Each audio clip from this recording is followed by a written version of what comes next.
सभी दर्शकों को मेरा नमस्कार। आप सभी को नव वर्ष 2021 की हार्दिक शुभकामनाएं। आज मैं चर्चा करूंगी सिंह राशि के 2021 के वार्षिक फल के बारे में, जिसे इंग्लिश में लियो भी कहते हैं।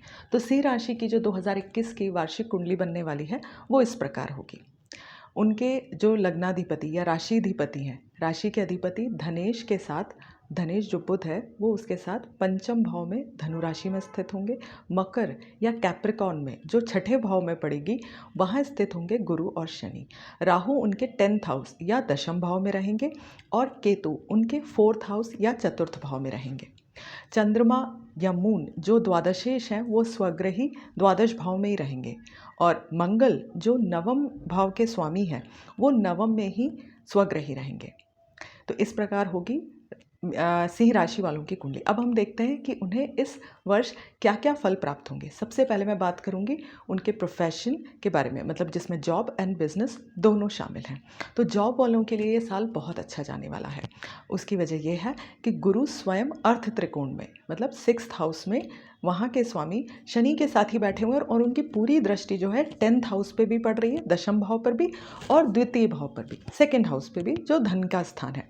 तो गुरु का प्रभाव तीनों अर्थ त्रिकोण पे पड़ रहा है, 2nd हाउस, द्वितीय भाव, छठे भाव पर और दशम भाव पर। तो गुरु की दृष्टि वृद्धि कारक होती है।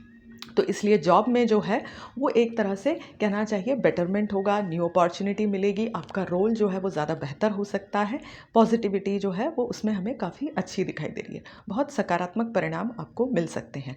इसके अलावा धन वृद्धि के लिए भी ये जो है वो वर्ष बहुत अच्छा रहेगा, क्योंकि धन स्थान पर न सिर्फ गुरु की दृष्टि पड़ रही है बल्कि उच्च के राहु की दृष्टि भी पड़ रही है। उच्च के राहु दशम भाव में स्थित है, तो दशम भाव में राहु उच्च के हैं, इसलिए वो दशम भाव की भी वृद्धि कर रहे हैं और साथ में उनकी पंचम दृष्टि क्योंकि द्वितीय भाव पे पड़ रही है तो वो द्वितीय भाव की भी वृद्धि कर रहे हैं। तो इस प्रकार से आपके लिए फाइनेंशियली एंड जॉब वाइज ये ईयर अच्छा जाने वाला है। इसमें ख़ास तौर पर जो व्यवसाय वाली हैं, व्यवसायिक लोगों के लिए भी बिजनेस में कोई नई अपॉर्चुनिटी आ सकती है, स्पेशली अप्रैल से सितंबर के बीच में और फिर मिड नवंबर 2021 के बाद के समय में, जब गुरु मकर राशि में है जनवरी से अप्रैल के बीच में, और जब वो मकर राशि में रहेंगे मिड सितंबर से मिड नवंबर के बीच में, तब उन्हें थोड़ी सी सावधानी बरतने की आवश्यकता है।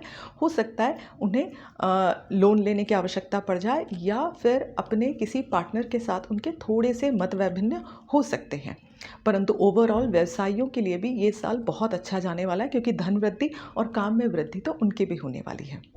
अब हम बात करते हैं फैमिली रिलेशंस की। फैमिली रिलेशंस के लिए देखिए, हस्बैंड वाइफ के बीच में थोड़ा डिफरेंस ऑफ ओपिनियन और अनबन का समय दिखाई दे रहा है।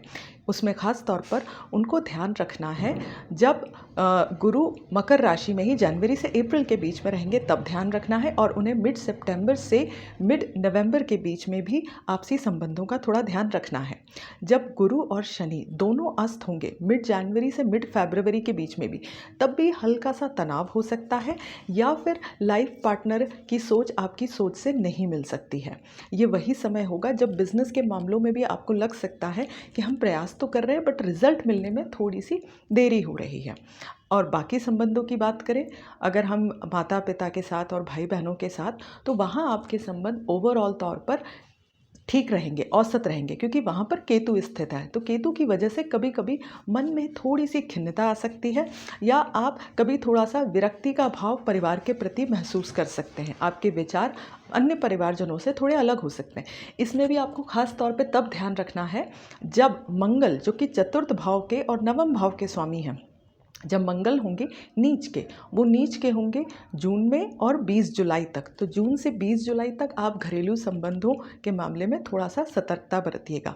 और जब मंगल अस्त होंगे, मंगल अस्त रहेंगे जुलाई से लेके लगभग मिड नवंबर के बीच तक, तब तक मंगल अस्त रहेंगे। तब भी हो सकता है कि आपको लगे कि पारिवारिक मामलों में जैसे रिजल्ट आप चाह रहे हैं या संबंध जैसे चाह रहे हैं उनमें थोड़ा सा अप डाउन हो रहा है। बाकी ओवरऑल वैसे संबंध जो हैं वो औसत रहेंगे। अब हम बात करते हैं स्टूडेंट्स के लिए ये साल कैसा जाने वाला है। उस स्टूडेंट्स के लिए ये साल उनको थोड़ी मेहनत ज़्यादा करनी होगी, but end result is going to be good.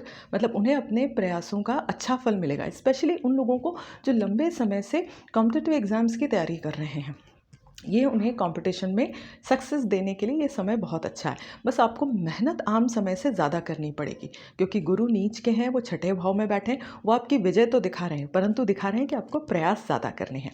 ये समय आपके शत्रुओं पर विजय पाने के लिए भी अच्छा है, चाहे वो व्यवसाय में हो, पढ़ाई के मामले में कॉम्पिटिटिव एग्जाम्स में हो, या आपका किसी से लीगल वाद विवाद चल रहा हो उस समय, तो उसमें भी आपको यहाँ पर विजय प्राप्ति के जो योग हैं वो बन रहे हैं। परंतु कोई नया लीगल मामला भी जीवन में आ सकता है, इसलिए अपने व्यवसाय के विषय में और कामकाज के मामले में आपको थोड़ी सी सतर्कता जो है बरतनी होगी। जो समय मैंने आपको मंगल के नीच होने का और अस्त होने का बताया, मतलब जून जुलाई और साथ में मैंने आपको बताया नवंबर तक का समय, तब तक आपको थोड़ा ध्यान रखना है प्रॉपर्टी डीलिंग के मामले में। आप अगर प्रॉपर्टी डीलिंग और वाहन की खरीदी उस समय अवॉइड कर सके तो बेटर है। अगर आपको करना ही पड़े तो थोड़ी सी सतर्कता बरतिएगा। और आपको ध्यान रखना है गवर्नमेंट टैक्सेस के मामले में, स्पेशली व्यवसायियों को, वरना गवर्नमेंट टैक्सेस को लेकर उन्हें थोड़ा सा स्ट्रेस आ सकता है, या गवर्नमेंट डिपार्टमेंट से उन्हें नोटिसेस मिल सकते हैं। आप अगर लोन लेना चाहते हैं तो उसके लिए ये समय बहुत ही अच्छा है, चाहे आप नौकरी पेशा हो, प्रॉपर्टी के लिए लेना चाह रहे हो या अपने व्यवसाय के लिए लेना चाह रहे हो, उसके लिए समय आपके लिए बहुत अनुकूल होगा। अब हम बात करते हैं प्रेम संबंधों की। अगर आपका काफ़ी समय से किसी से लगाव है और आप विवाह करना चाहते हैं तो ये समय बातचीत करने के लिए बहुत अच्छा है। स्पेशली अप्रैल से सितंबर 2021 के बीच का समय बहुत अच्छा, और फिर मिड नवंबर 2021 के बाद का समय बातचीत करने के लिए और रिश्ते को एक नए लेवल तक ले जाने के लिए बहुत अच्छा रहेगा। उसके पहले अगर आप घर में बातचीत करते हैं तो हो सकता है थोड़े से मतभिन्न हो जाएं या चीज़ों को मैनेज करने में थोड़ी मुश्किल हो जाए। अब अगर हम बात करें कि हेल्थ की, तो हेल्थ के लिए ये लियो राशि वालों के लिए ये समय थोड़ा सा ज़्यादा सावधानी बरतने वाला है। उनको अपना रेगुलर चेकअप जो है, फुल बॉडी चेकअप करवा लेना चाहिए। हो सकता है कि उनके बॉडी के पैरामीटर्स जो हैं वो थोड़े से ऊपर नीचे आ सकते हैं। उन्हें ख़ास तौर पर अपने स्टमक का, एब्डोमेन एरिया का ध्यान रखना है, और साथ ही वज़न का ध्यान रखना है। पैरों में तकलीफ़ हो सकती है, शुगर उनकी बढ़ सकती है, तो आप अपना चेकअप कराइएगा। और साथ ही में, क्योंकि ये पेंडेमिक का टाइम चल ही रहा है, तो आप थोड़े प्रिकॉशन लीजिएगा, क्योंकि इस समय आपकी बॉडी का इम्यूनिटी लेवल जो है वो थोड़ा सा लो है। तो देखा जाए ओवरऑल अगर लियो के लिए, सिंह राशि के लिए फाइनेंशियली और प्रोफेशनली तो ये साल बहुत अच्छा जाने वाला है। बस थोड़ा सा आपको फैमिली फ्रंट पर और हेल्थ के मामलों में और लीगल मैटर्स में ध्यान रखना है। पुराने लीगल मैटर्स के लिए समय उनकी समाप्ति के लिए बहुत अच्छा है, परंतु कोई नया लीगल मैटर भी आ सकता है। मैं उम्मीद करती हूँ आपको ये मेरा वीडियो पसंद आया होगा। अगर आपको ये पसंद आया तो इसे प्लीज़ लाइक एंड शेयर ज़रूर करिएगा, and please do not forget to subscribe my channel और घंटी ज़रूर बजाइएगा। Thank you.